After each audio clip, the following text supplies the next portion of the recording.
La plus grande insécurité qu'un enfant de Dieu a sur la terre, ce n'est pas les sorciers, ce n'est pas le diable, c'est d'abord le monde.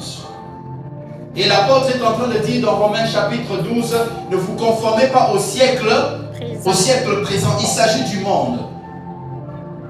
Et l'apôtre Pierre, Jean, je crois, est en train de dire aussi, n'aimez pas le monde, car l'amour du monde est inimitié à Dieu. Suivez-moi. Le plus grand ennemi de l'enfant de Dieu, c'est le monde. Et lorsque l'on parle du monde, je ne parle pas du globe terrestre, mais je parle en grec, on dit cosmos.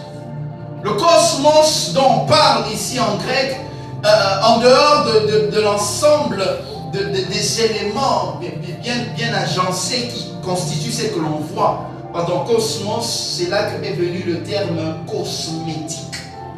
Tout ce qu'on peut voir qui fait cette nuance et cet éclat, ça, c'est le monde. Mais dans la dimension spirituelle, il s'agit ici des biens terrestres, lesquels peuvent paraître comme étant des objets fragiles, mais qui constituent un obstacle en ce qui regarde la foi. Le monde, c'est aussi le système régi par le prince de ce monde qui est le diable.